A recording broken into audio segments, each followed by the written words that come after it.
Welcome to the Power Hour. This is a monthly interview series featuring leaders on the front lines of the fight for intersectional gender justice.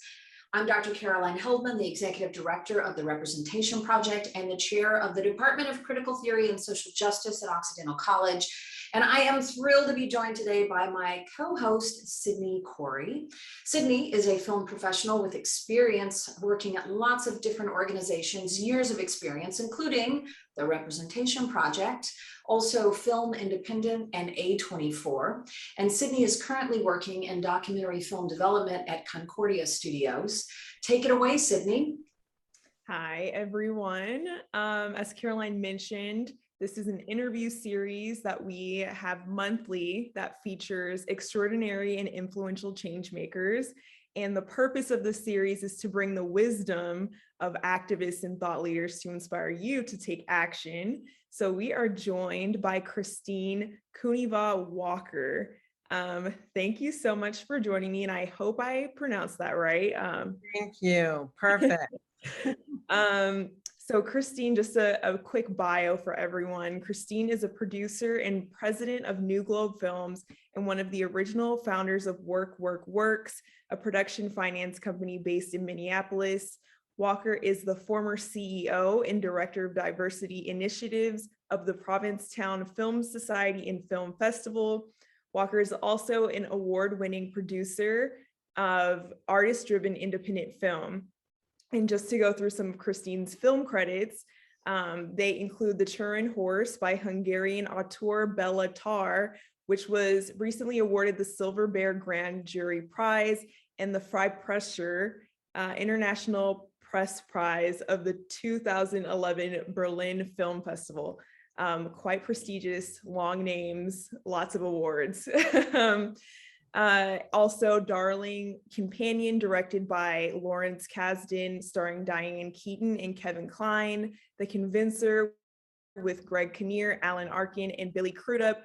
Howl, directed by Academy Award-winning directors Rob Epstein and Jeffrey Friedman, starring James Franco as the beat poet Allen Ginsberg, along with John Hamm and David Strathairn. I had a friend in high school that was really obsessed with that movie. Shout out to Tim if he's watching.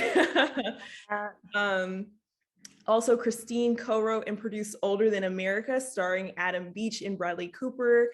Factotum, starring Matt Dillon, Lily. Oh, the coffee's not kicking in, guys. Sorry. Lily Taylor and Marissa Tomei.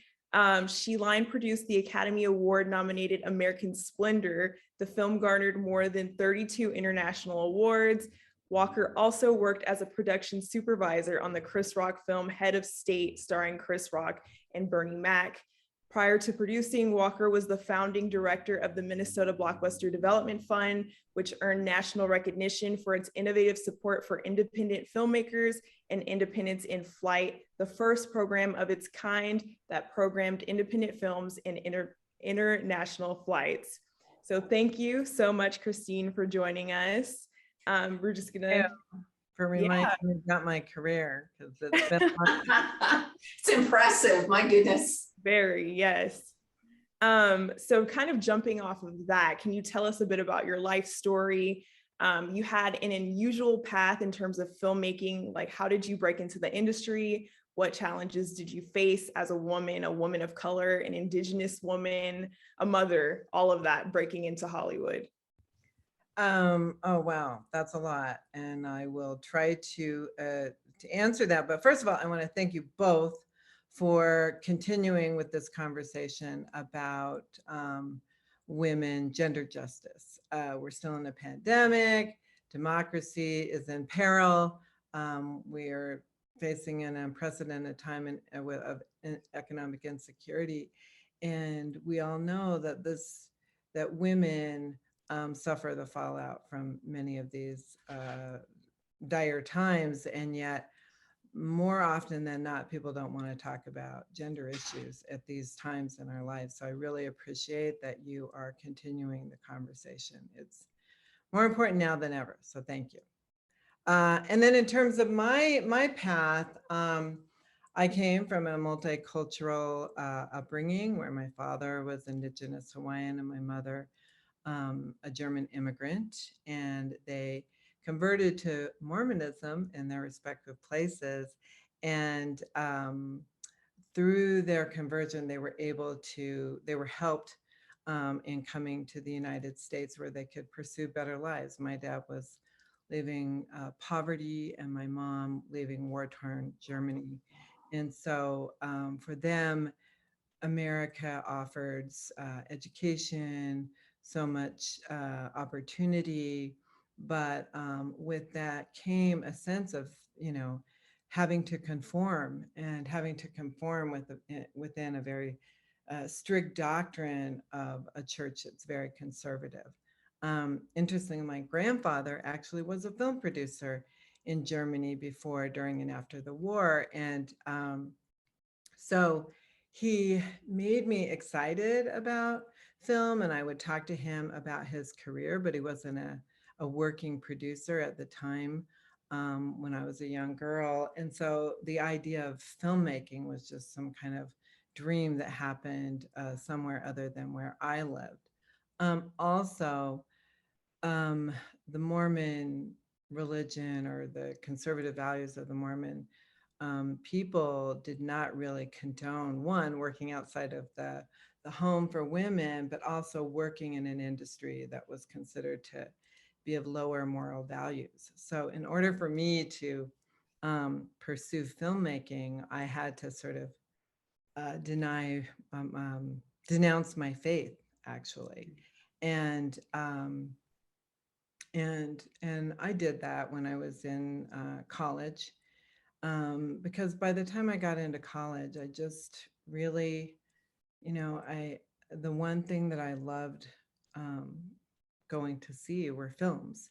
And I realized that one of the one thing, I think one of the two things that my parents shared, their common love, was of film and of travel, which I deal with in one of my films. And so I just pursued that. At the same time, while I was kind of becoming more interested in film and taking classes and actually getting into a graduate school program of film, things were changing in the industry. More, Miramax was coming to be, Sony Pictures Classics. These companies were starting to form that were that recognized that there was an audience for independent film, and that there was money to be made in the independent film space. In addition, there was this idea of the rise of the independent film producer.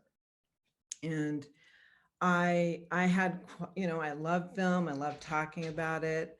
I'm a social person, and it seemed like I had the qualities that my grandfather had for producing. And so this rise of the creative producer started setting in, and there were some organizations like the Sundance Institute that was promoting this and trying to develop and cultivate creative producing skills. So when they had their first lab, actually, I was still a high school student, and I did everything I could to come up with the money to attend that lab. And from there, I got their support. I became a Sundance Fellow, and then ended up making my first film through the lab, and it premiered at Sundance.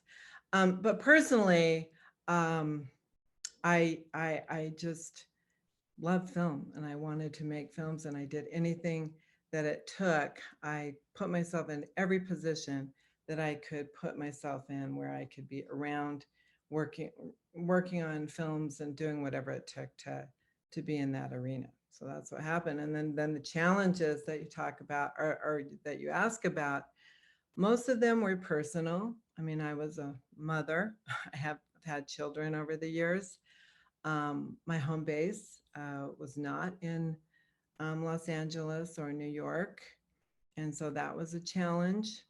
And then finally, and this is what we're all here to talk about or to think about all the time, and that there are systemic ways in which the industry discriminates against and discourages women.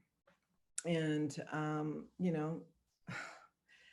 for me, it started even when I was in my education. I mean, I I was in a graduate program. I was the only female in the graduate program. I was the only person who had been raised Mormon, so I didn't have any cultural allies in that way. The only person of color. And I had made some short films, won some awards, and my professor, my advisor sat me down and he said, well, lucky for you, you won these awards, but you'll never be a director. So try to do something else. And even though I thought that was really stupid, what he said to me, I somehow internalized that because I never considered myself a director until recently. And so that's what system, I mean, that's blatant race sexism, but there are so many other ways where that discourage women in film, and they still exist. So Let's talk about that, Christine. What are some of the structural ways in which Hollywood discourages women, and especially women of color, from being content creators and, of course, underrepresentation on the screen? But what are some of these structural challenges and barriers that still haven't fallen, even, given a couple of decades of advocacy around this? yeah, well, first of all, I do want to say it has nothing to do with qualifications or competence or education. I mean, you know this, Caroline, that 50% of the film school students are women. And so it doesn't have anything to do with even experience. It doesn't have anything to do with creativity. Men are not more creative than women. And as a film producer of dozens of films, I am here to say that is a fact. There's no difference. But it does have to do with the working conditions, for instance, that put women in compromising positions. We've talked about this, Caroline, before, and that, and with the Harvey Weinstein, the idea of the hotel room being an office space is everyone thinks, oh, that's not possible. It is. If you work on location and you're in a leadership position, like you're in a producer position, or if you have the luxury of being in one of those leadership positions, the first place you're going to be working in is a hotel room. And when you're with 10 men in a hotel room and there's a bed sitting in the room and you're the only woman, that puts you in a compromising position, no matter who's in that room with you. That is changing, of course, now that we recognize that that's an issue, but it's still an issue.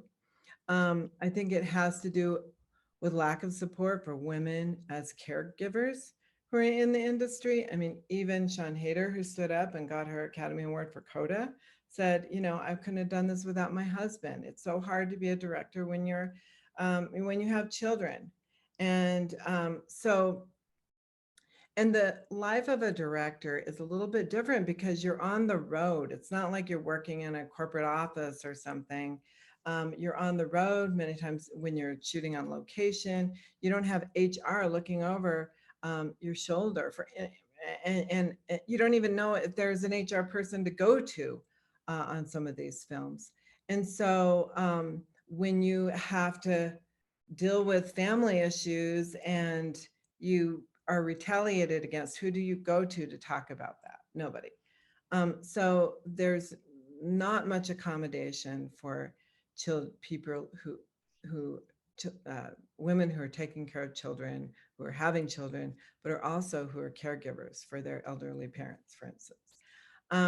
I think it has to do with the distaste for the isms in the industry, like ageism and sexism and racism and elitism. You get tired, you become disillusioned. And I think that's another problem with the industry. It's very real. Women become disillusioned. I have been disillusioned many, many times and have tried to find other ways to stay in this industry and avoid having to deal with some of these structural problems. And you can just get tired. You can get exhausted. I mean, how many times have you talked to women who are just tired and went into social work or some other area? So disillusionment, I think, is a real big problem, and it's a challenge for those of us who went in this industry to tell stories.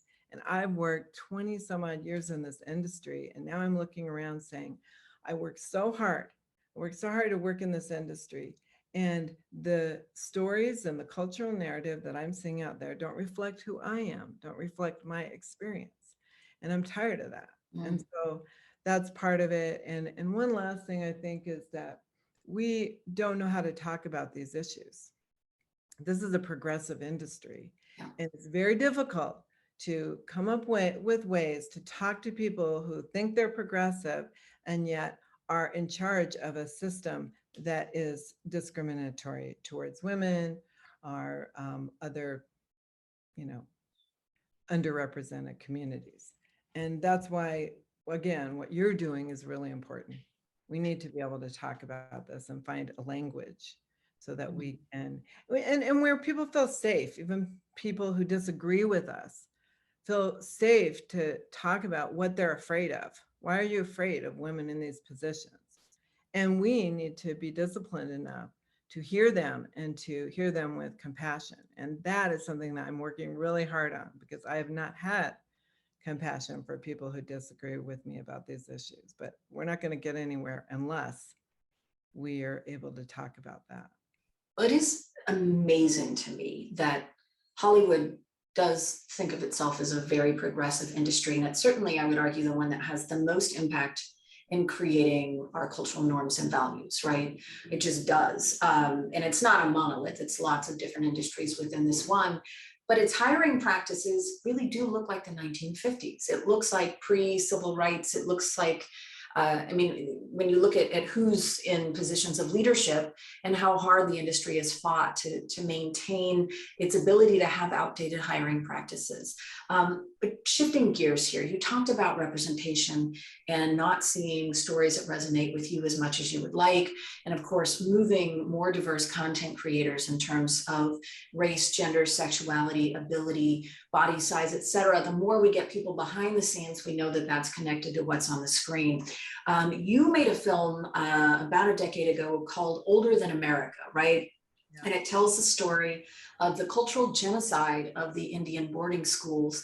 Tell us about the process of making that film, how you made sure that it was an authentic story, even though it's a fictionalized account, and talk to us about the impact of that film. Well, first of all, I want to say I would love to remake that film again because I know so much more now. No, the story came about because director Georgina Lightning had wanted to tell a story that reflected her experience.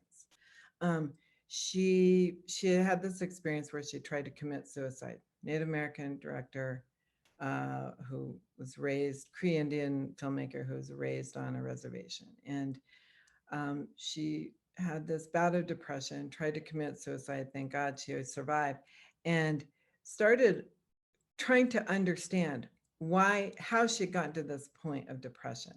And so she started asking her family members and learned that her father, who was abusive, had gone to Native Indian boarding schools. And she found out that many, many members of her family had gone to Native Indian boarding schools. They had been abused at those schools. They had watched children die at those schools. And we've seen mass graves being discovered. And she's from Canada, by the way.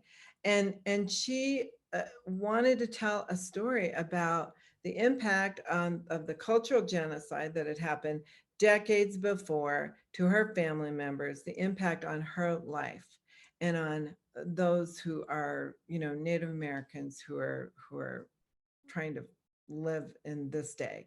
And so she had this huge story that she wanted to tell. And we raised some money and we were trying to look for a director, number one, and we were trying to find a screenwriter. And we hired 6 different screenwriters to tell this story. And she had tons and tons of ideas of what the story should be about, and had a lot of little anecdotes that she wanted to incorporate into the story. And she would share this. We'd spend weeks with the writer. I'd listen to her share the story. And then the writer would go in, they'd come back with a draft of the script that for her did not resemble her story. Some turned it into a horror movie. Some, they just went in these weird directions, or directions that were not, true to her. And so I decided, first and foremost, we need to figure out what she's really trying to say. And so I said, Georgina, we're going to sit down and you're going to tell me this story and you're going to tell me everything, and I'm going to put it on paper and I'm going to write a treatment, and then we're going to give it to a writer and they're going to write the screenplay. And so we spent a month together, holed up in an apartment in Los Angeles, and she just told these stories. And I was able to find a through line and a structure for these stories so that we could tell a story that had a beginning, middle, and an end. And after the 45 pages, she said, please finish this script. You're hearing me.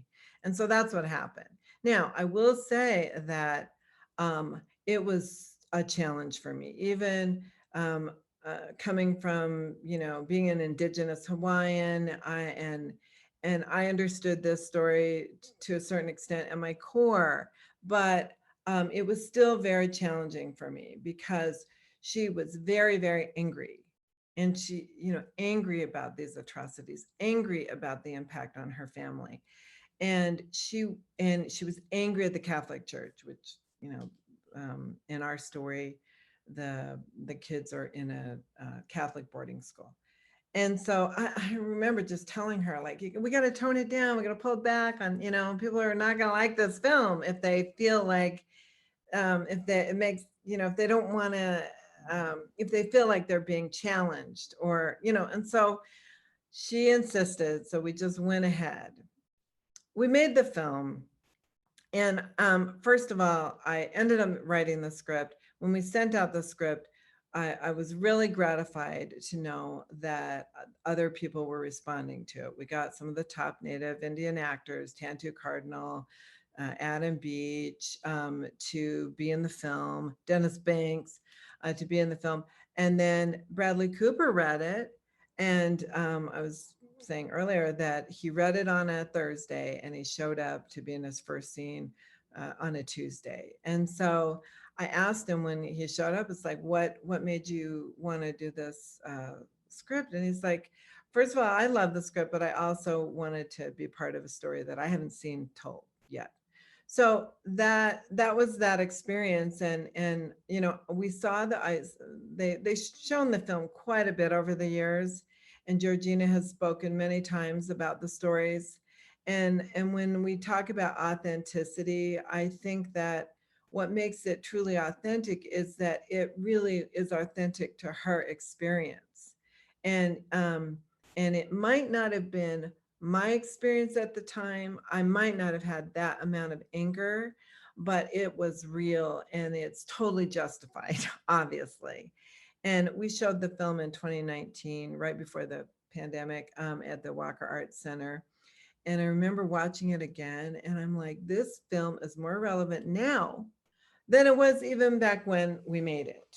So that's the point of telling stories from the perspective of the people who know those stories and who live them. There might be better storyteller, craftspeople out there who can tell a story, but it's not the same as people who are telling the story from their point of view. I don't believe that, and as a producer, what I do know is that you can surround people who have certain gaps in experience with other experienced people. That's the big secret in Hollywood, right? Tons of experienced craftspeople, creative people, brilliant people who are there to support unique and original stories. And they come from everybody. So that was my experience on the film, and it was also something that I think about now, years later after that, finally giving myself permission to tell my own stories and direct them as well. Yeah, that's a perfect segue. Oh, sorry to. I don't know why it took me so long, but here we are. But that's a perfect segue into our next question. So you mentioned that this story was not exactly your own, but now you're doing work to tell your own specific story. So could you talk to us more about that? You touched a little bit on the importance of women of color really taking the helm and being the people that tell that story. So could you talk a bit more about your experiences telling your background and things like that? Thank you. Yeah, I mean, I have always been interested in my family stories. I mean, in college, I also studied women's history and history. I consider myself an amateur historian. And so even my thesis film script was a story called The Marlin, which was about the commercial fishing industry and how it sort of like has taken over traditional fishing, uh, the community where my family and my father and my grandfather were fishermen, and so, and sort of the conflict between the traditional and commercial interests in Kailua Kona. And then over the years, when we go to family reunions or whatever, I've tried to bring a camera with me, and I've filmed my aunts and uncles, mainly aunts, my aunts. The women are the storytellers in my family, but have tried to capture them on film telling their stories. So I've always been fascinated and always wanted to document them in some way. Again, I never thought that I would turn them into films. But then my father passed away a few years ago, and he left me his home, or made me the beneficiary of his home on Hawaiian homelands. And I had to go through this really extensive process to prove that I'm half Hawaiian, and there's a lot of paperwork involved and so forth. And it just made me start to think about, what it means to be a Hawaiian, what my claims on the Hawaiian heritage and culture are, when I did not grow up there. And so it kind of was the beginning of a huge shift for me in thinking about my career. And I began to feel a sense of urgency and even panic that I wasn't doing something with these stories. And I wasn't telling stories that were reflecting my own personal values. And, you know, I'm stories about the native Hawaiians that, have grown up with a distorted cultural narrative, and stories that capture the dichotomy of experience for the 50% of the Hawaiians who live outside of Hawaii, what that means and how they stay connected to their cultural roots. Stories about the negative impact of assimilation on those of us who grew up apart from our cultural traditions, and how we were able to sort of make sense of our identity without any kind of real meaningful community support. Stories about the powerful legacy of fishing and music, ukulele, and luau, that I have in my family. Stories about luau outside of sort of the puritanical views of sexuality. And so I just, felt that I'm not seeing those. Maybe you're seeing them in some documentaries, but not so much in films that are mainstream or even in the independent arena, and certainly not ones that reflect my experience as sort of straddling these two worlds. In fact, for many years, I held the rights to a book called Blue Latitudes, which is a story about Captain Cook.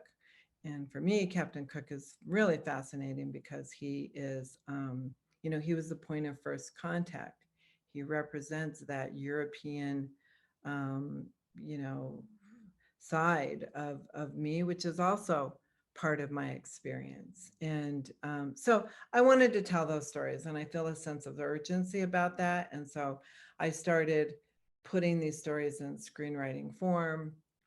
And, in the last year or so, applied for funding. I have received funding from Pacific Islanders and Communications, and support from Ohina Labs from Hawaii and Creative Labs of Hawaii to tell some of these stories. And so that's what I'm working on. And I feel that, I'm hoping that it'll resonate with other people who are trying to find their way and to navigate different cultures When the Afghanis were fleeing Afghanistan, and I was thinking of so many of them were sponsored by religious groups to come to the United States. I've been thinking about those families and those children in those families, and what navigating and assimilating feels like and looks like to them. And even the families in Ukraine who are finding themselves, in countries near their own country, but also in places like Australia and Denmark, and what that is feeling like for them. And I think that maybe some of the stories that my experience also is reflective of some of their experiences. So that's what I want to tell, and that's what I'm working on, which is super fun. And Christine, is this a film, a docuseries? When will it be out? The film that I'm working on right now is called The Ali King, and it's based on a family road trip. My family, Hawaiians, Germans, all in the same car, and going to Disneyland. So I'm going to be shooting that this summer. And then there's another project called Hula You Betcha, which I'll be shooting here in Minnesota and Hawaii. So, and there's a couple of others, but I'm getting ready for this upcoming one right now. And I gotta say, it's really, really fun to work on, to think about. Everyone should mind your family stories, because there's a lot of great stories out there. So that's just a perfect segue into my question, which is, what advice do you have for someone who wants to break into the industry? What do you wish you knew when you were first starting out? I think, well, try not to get discouraged. I think one of the things I've been thinking about a lot are about finding other ways outside of the workplace to give back and contribute, because there's still a lot of ways to be discouraged in this industry. And, the problem is it is so competitive. And once you get your foot in the door, you work so hard to get your foot in the door. Once you get your foot in the door, it's not just that easy to say, okay, I'm going to quit. I mean, everywhere you read, it's like, oh, you don't like your job, quit and get another one. Well, it's not that easy to quit and get another one. And people watch if you're quitting. And so I wouldn't necessarily say quit. What I would say is find ways outside of the workplace to build your soul, and to find substance, and to give back and contribute. It's one thing, I firmly believe that that we should all pursue excellence in our lives, but that has to go hand in hand with a pursuit of social justice. And that's just the way to live your life, right? And then find role models who can inspire you. And mine were my grandmother and my family members, but I didn't have a lot of living role models early on. So I found them in books. And you don't necessarily have to know your role models, just find some. Mine were like Amelia Earhart and Billie Jean King. I would say surround yourself with other women who are in your exact position. If you're a mother, find other mothers to commiserate with.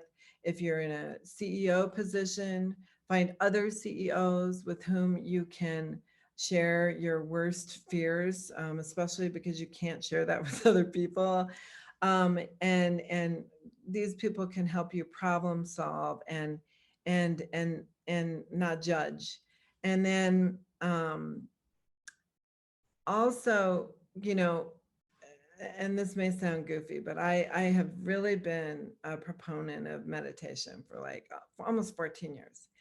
Most of it was mindless because I was just trying to drown out all the stress and just see the white light. But in the past few years, it's more been about mindful meditation and really examining the ways that I have processed information, and the ways that I view information, and the ways that I let information discourage me. And so I really, it's a powerful tool to to be able to hear criticisms or hear all of the messages that we've learned and we hear all the time, and be able to just sort of neutralize them and push them away. And what you realize is that it's all about your handling and the way you're seeing people, the way you're seeing obstacles. And again, that may sound really goofy and hippy dippy, but I really believe it. That's the only thing that's worked for me, really, because there's a lot of stuff we cannot control.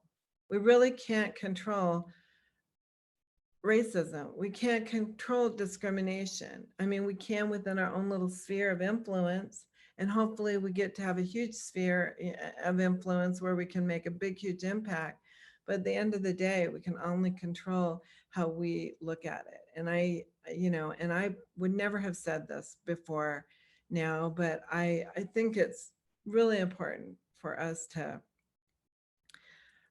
be able to neutralize all the negativity that comes in that discourages us from doing our work. Yeah, kind of talking a bit about your meditation practice. Bell Hooks often says like decolonize your mind. And I feel like all of the things that you kind of touched on, it's really like self-reflection and how you're kind of taking in and internalizing the outside world. So I think that's really fascinating. Also, piggybacking off of that, I think the Western view of kind of spirituality versus kind of like, you know, meditation, which would come from communities of color. Even like the notion that like that's a little bit hippy dippy is fascinating when it's like that's totally valid. Like that makes a lot of sense. So I'm with you on that. I love that you're doing that. And I also want to just encourage our participants to shoot a question in the chat while we're here. But I did have another question for you, talking a bit about how Hollywood execs are kind of seeking. I hear a lot about diversity and inclusion now in the industry, but at the same time, I hear that people are having like difficulty finding like female directors, women of color, people of color in like higher up positions to bring on board. So I'm curious if you think there's any validity to that, like we just can't find them, so that's why we don't really have a lot of diverse talent. So I'm curious your thoughts on that. Well, that's why I said find role models outside of the industry. No, and the thing is that like I a lot of people say find mentors, mentor. But I will say that there's only 5 mentors and millions of people to mentor, and so there's a huge burden on women of color in the industry to mentor so many women. They cannot do it. There's not enough of these women. They're fighting their own good fight. I'm not saying don't be a mentor, and I'm not saying don't look for mentors, but I am saying that there's a huge burden that's unfair on so many of these women. And I hear complaints like, oh, so-and-so, and she's this, she's a Asian producer and she should be helping more. It's like, oh my gosh, let's, use her as a role model, watch her. You can go on YouTube, you can find all the things that she's doing and get inspiration from that from afar. So I don't know, you're right.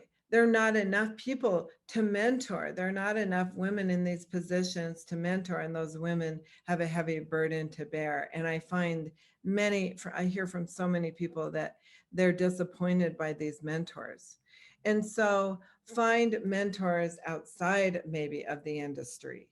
And that's certainly what was a successful strategy for me. Find, Caroline is a mentor. Find people who have success in other areas, who are willing to take some time with you, because they actually can learn something themselves about the industry in which you're working. And I always, when I was looking for mentors, although I call them my tour mentors, because, I learned in spite of them and not, but in looking for mentors, I always thought to myself, I have to help them realize that by helping me, they're helping themselves. And so I always looked for some way that something that I could bring to the table with them. And you know, there's a million things that you can do, even if you know nothing or can't do anything. There are some things. And guess what? A lot of people want to know more about your experience as a woman of color. And that in and of itself is valuable. And if you're willing and open to share that experience and to be, you know, and to kind of find ways to work with what they're doing and to find ways to support their efforts, then, you know, you know, that's a possibility. I mean, I remember begging, borrowing, and pleading to be on this film project about the Donner Party, which is Donner Party. They were Mormons, and, you know, and Mormon. And so it was, and, you know, I pulled out all of my Mormon, everything I could say about being a Mormon, so that I could somehow get involved in that. So you know, from my experience, I know it's really, really hard. And I know also that I don't believe as much in the power of mentors as I believe in role models. That to me was much more valuable, because also in my experience, there were many mentors who just, you know, they wanted to help me only so far. And then, you know, and a lot of people are like that, you know, they want to help you. And then it sometimes became uncomfortable, or the expectations changed. And so as I've gone on in my career, I've been more interested in role models. Amanda Gorman is a role model of mine. You know, Michelle Obama. Those are the people who inspire me, and I learn from them.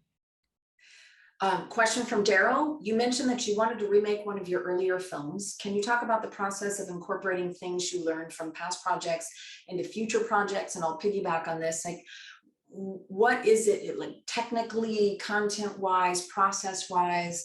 What are the big lessons you've learned in 2 decades making films?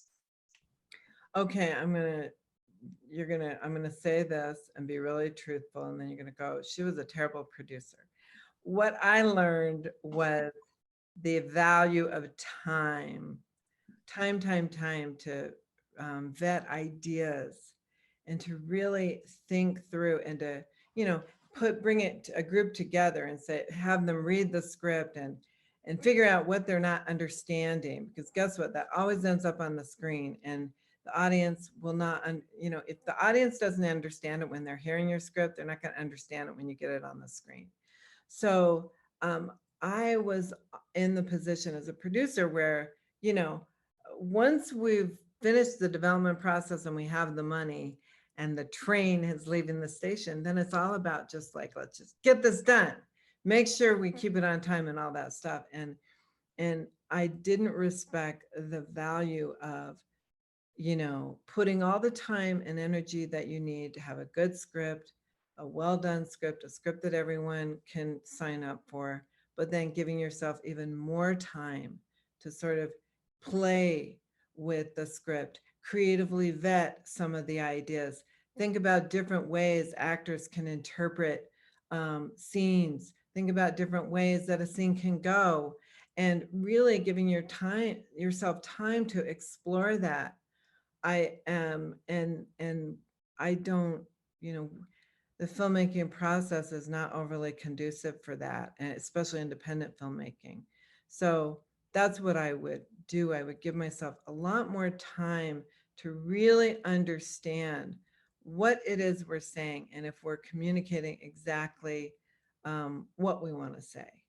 And then also giving all of the creative players more time to explore their to explore their own relationship to the material.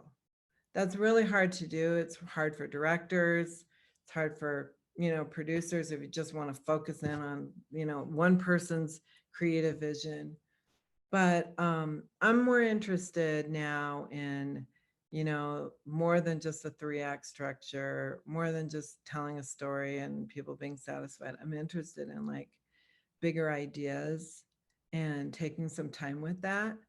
And there were so many ideas in Older Than America that we just touched upon that I would have loved, just as a writer myself, to kind of explore a little bit more. And I think it would have made if not a better film, a better experience, which is ultimately, it's about the journey.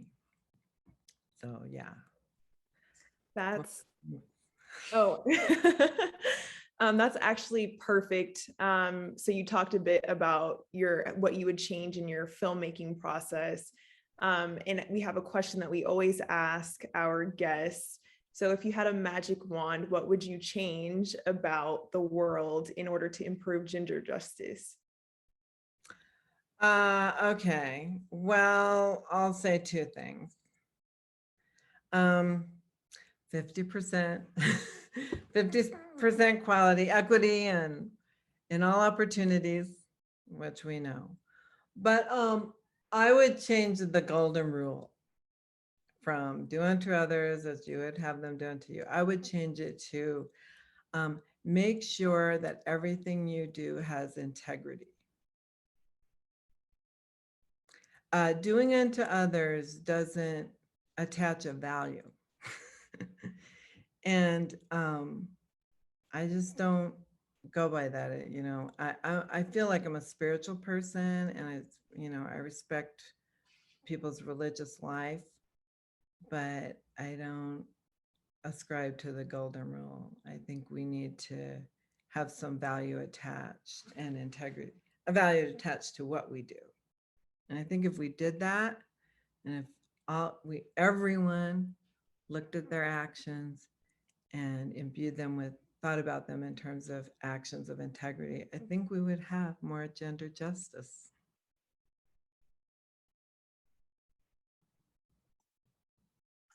Absolutely.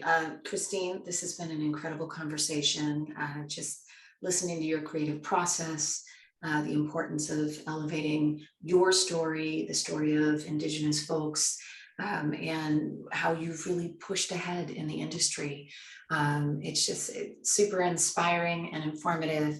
Thank you so much for joining us today. And that's your Power Hour with Christine Kunewa Walker. Yay! Thank you. I'm inspired by you, amazing women. Thank you so much. Thank you. Well, Have a wonderful day, everyone. Bye. Bye.